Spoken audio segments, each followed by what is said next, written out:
à la tragédie qu'était la Tunisie à la veille du 14 janvier. Il met le système du parti unique dans une société où il n'y a pas de classe d'entrepreneurs autonomes. La preuve, c'est que le représentant le plus important des entrepreneurs tunisiens, Mansour Mal, est celui qui s'est mis au service des taux pour refaire un état de parti unique. Les entrepreneurs tunisiens ne sont pas persuadés qu'ils peuvent construire une économie, mais ils sont persuadés qu'ils peuvent vivre à l'ombre d'un État qui construirait l'économie. Et tout serait recommencé. On aura un état de parti unique qui monopolisera les richesses. Au début, il sera très gentil. Je ne sais pas si vous vous souvenez du discours du 7 novembre. C'était très bien.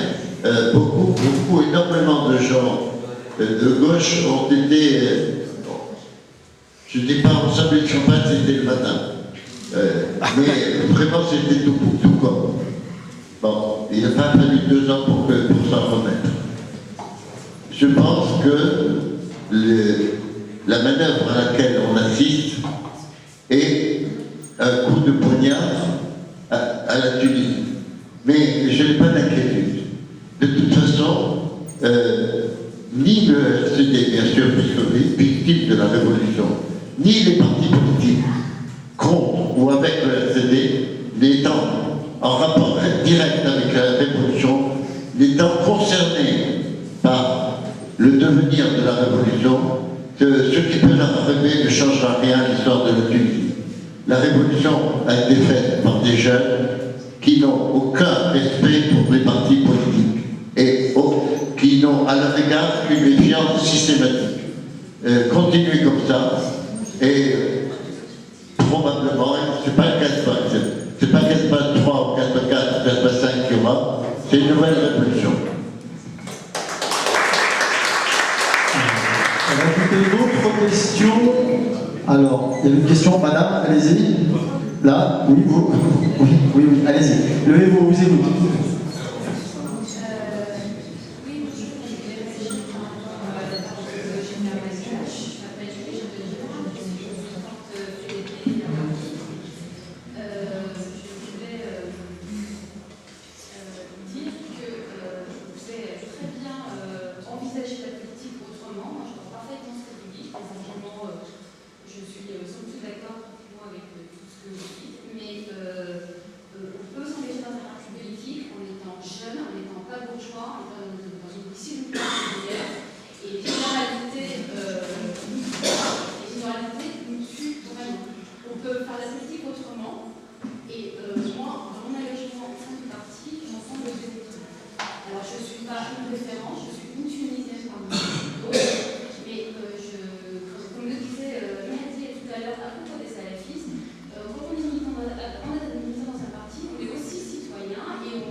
Que fait-on des autres? Vous voulez peut-être répondre? Non, rien à ajouter. Bon, d'autres. Allez-y, madame, de nouveau. Des 2 millions de Tunisiens qui étaient à l'RCD ou de ceux qui étaient chez eux et qui recevaient la carte d'adhésion. Parce que quand on parle de l'RCD, quand on parle même de on parle d'un mode de pensée, d'un système. Aujourd'hui, réunir gauche, droite, centre, sous différentes bannières pour entrer marre. D'abord, ce n'est pas un projet politique. Deux, le projet de l'RCD, le système, ce mode de pensée RCD, il a prouvé sur 50 ans sa défaillance, parce que quand on dit RCD, quand on dit les anciens populistes, on parle de choix politiques, on parle de choix économiques, on parle de tout un ensemble. Et cet ensemble a démontré sa défaillance. Et aujourd'hui, de dire que l'alliance avec celle-ci, c'est le condensé. On ne parle pas de la personne de celle-ci. On parle de ce condensé d'un système. Aujourd'hui, l'UNEF, l'Union des femmes tunisiennes, qui était une structure inféodée au parti de pouvoir, soutient l'initiative de celle-ci. Kamel Mojed soutient l'initiative de celle-ci, bien qu'il n'est pas dans un avant-plan. Et tout ça, on n'a pas à l'oublier. On ne parle pas d'individus ou de personnes qui étaient à l'RCD. On parle d'un mode de pensée que le rétablir aujourd'hui, le réhabiliter, c'est trahir la révolution et les choses ne peuvent pas se dire autrement. Donc,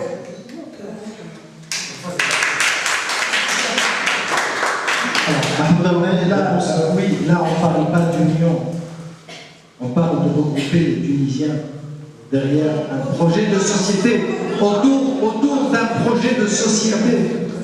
Et c'est tout. Il n'y a pas de réhabilitation. Celui qui a fait une erreur doit passer par la justice. Il n'y a pas de réhabilitation avant la justice transitionnelle. On ne parle pas de réhabilitation. Mais on parle de regrouper les Tunisiens sur un projet de société. Et c'est tout. Il n'y a pas d'union avec n'importe qui ou n'importe quel part. Une autre réponse, monsieur Nakache, allez-y. Le problème de la justice transitionnelle, c'est que plus on tarde et moins on peut la faire. On a des exemples quand même, c'est pas quelque chose de nouveau. On sait que ça a eu lieu en Afrique du Sud, qu'il y a eu un comité aussi du même genre au Maroc. La justice transitionnelle, ce n'est pas juger 202 millions de personnes. C'est créer une instance indépendante qui écoute les victimes d'abord. Parce que j'aime beaucoup le discours sur l'état de droit et la volonté d'avoir des preuves. Mais avant les preuves, il faut avoir des accusateurs. Écoutons les victimes. Et les victimes, nous désignerons quels sont ceux qui les ont rackettés, quels sont ceux qui les ont spoliés, quels sont ceux qui les ont exploités, quels sont ceux qui les ont opprimés. Après, on verra s'il y a 50 000 personnes ou 202 millions, on verra. Mais il y a peu de chances qu'il y ait beaucoup plus que 50 000 personnes. Et il y a beaucoup de petites affaires de complicité dans le système RCD qui sont minimes, sur lesquels on passera, n'importe qui passera. On a même la certitude que beaucoup de parents de victimes ne veulent pas la mort du pécheur, ils ne veulent même pas qu'on les punisse. Ils l'ont dit. Moi, ce que je veux, c'est l'entendre dire pardon, demander pardon, dire je n'aurais pas dû le faire. C'est ça qui est important. C'est que ces gens-là qui ont l'arrogance et l'audace de venir nous donner des leçons de patriotisme, d'unité nationale, osent nous dire j'ai volé, je me suis enrichi aux dépens des Tunisiens, je demande pardon. C'est ça qu'on demande. On demande que les gens qui ont participé à un système et qui ne pouvaient pas ne pas y participer, dès l'instant où ils avaient leur carte du parti, où ils avaient l'ambition d'être des hauts responsables, que les gens qui ont participé au système l'avouent, le reconnaissent et se reposent pendant un certain temps.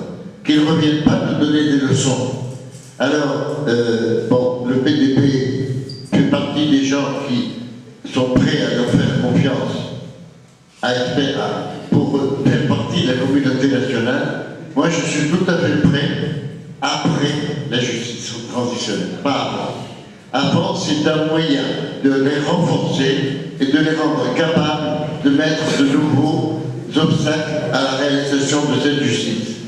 Pendant tout le temps qui est passé depuis le 14 janvier, je ne sais pas combien d'entre eux ont fait partir les preuves de toutes leurs exactions.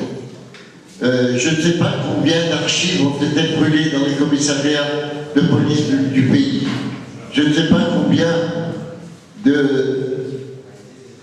tortionnaires se sont transformés en défenseurs de la Révolution. L'exemple de cette police merveilleuse qui est devenue syndicaliste, qui est devenue victime du gouvernement, qui se met en grève, alors que ces mêmes policiers matraquent, battent les gens à l'aéroport devant tout le monde. Et ils enlèvent des citoyens tunisiens et même des étrangers, puisqu'il y avait des Marocains qui ont été tabassés atrocement pour le seul crime de n'avoir pas été tunisiens à ce moment-là, de ne pas avoir soutenu l'espérance. Et un Tunisien qui a assisté, qui a essayé, pas de s'opposer, non, de photographier Zakaria Bouguera, un blogueur, a été tabassé une fois, deux fois, trois fois, toute la nuit. Ensuite, il est sorti, il a témoigné, il a été enlevé de nouveau par les flics et il a été tabassé pendant 2 heures. Si vous venez me dire que ces gens-là, on doit attendre de réunir des preuves pour pouvoir faire passer la justice, non. Nous sommes dans une révolution. Raed Sebsi a réussi à faire passer la problématique de la constituante du domaine de la révolution à celui des partis politiques. En cela, il nous a tous roulés dans la farine. Je ne sais pas si ce bonhomme et ceux qui étaient autour avaient un plan délibéré machiavélique dès le début aussi, ils ont été portés par la logique des choses, mais aujourd'hui, le danger principal de la révolution tunisienne réside dans ces gens-là. Alors, arrêtons de parler de bons sentiments, de leur donner des préjugés favorables. Non, moi je donne des préjugés défavorables. Moi, Raed Sebsi était ministre de l'Intérieur quand j'ai été arrêté en 68.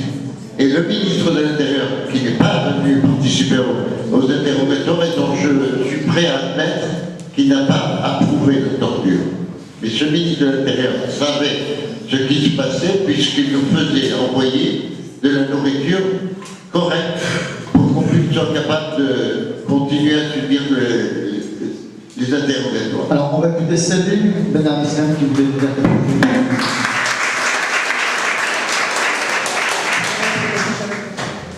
Merci. Donc, quelques petites remarques sur ce qui vient d'être dit. Bon, d'abord, aujourd'hui, tout le monde a le droit de s'organiser, c'est le peuple qui choisit après. Bon, je le dis d'autant plus facilement, dans mon parti, c'est une raison pour laquelle j'ai rejoint, c'est un parti qui s'était prononcé dès le début pour l'exclusion des ex-responsables RCD des élections.